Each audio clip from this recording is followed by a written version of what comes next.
मंडळी, हा व्हिडिओ पाहून तुमच्याही अंगाचा थरकाप उडेल। ही घटना आहे आपल्या यवतमाळमधली।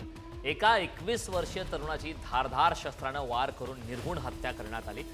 तेव्हाची ही दृश्य आहे। जुन्या वादातून ही हत्या झाली असल्याची प्राथमिक माहिती समोर आली।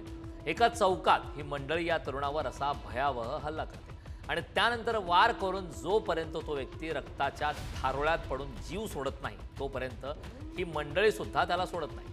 या संपूर्ण घटनेतून अमानुष्यतेचा किती कळस गाठला गेला याचीच प्रचिती आहे। आपल्याला सध्या गुंडगिरीच्या घटना अनेकदा कानावर पडत असतात, मात्र ही घटना थोडी वेगळी आहे। यावेळी स्थानिक गुंडांनी भर रस्त्यात दहशत माजवण्याचा प्रयत्न केलाय।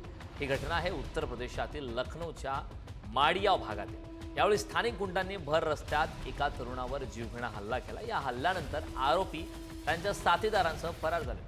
या गुंडांची दहशत माजवण्याचा हा व्हिडिओ सध्या सोशल मीडियावर व्हायरल होतोय। या घटनेनं परिसरात भीतीचं वातावरण पसरलं असून या गुंडांचा बंदोबस्त करण्याची मागणी करण्यात आली।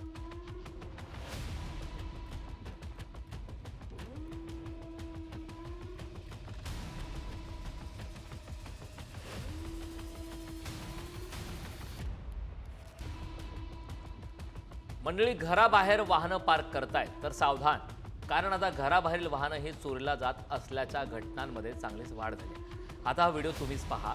ही घटना आहे सिंधुदुर्गच्या सावंतवाडी तालुक्यातील। एका गजबजलेल्या वस्तीत घरासमोर उभी असलेली ही बुलेट तुम्हाला दिसत असेल। ही बुलेट चोरण्याच्या उद्देशानं आलेला हा चोरटाही बघा कसा मस्त बुलेटवर बसूनच परिसराची रेखी करतो आणि नंतर संधी मिळताच आपला डाव साधतो। बुलेटला तिथून पळवत नेतो। त्यामुळे तुम्हीही जर अशी वाहनं घराबाहेर पार्क करत असाल तर यापुढे जरा लक्ष असू द्या, नाहीतर चोरट्यांना तुमचीही वाहनं लंपास करायला वेळ लागणार।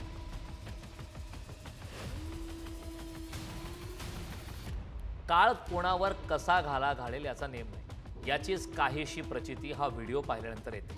मंडळी, हा व्हिडिओ गुजरातच्या सुरतमधला आहे। या व्हिडिओत दिसणारा तरुण दुकानात खुर्चीवर बसला होता। यावेळी त्याला अचानक हृदयविकाराचा झटका आला आणि त्यातच त्याचा मृत्यू झाला। यावेळी त्याच्या मदतीला दुकानातील अन्य सहकारी धावून आले, मात्र त्याला वाचवण्यात त्यांना अपयश आले। त्यामुळे या घटनेने परिसरात हळहळ व्यक्त करण्यात आली।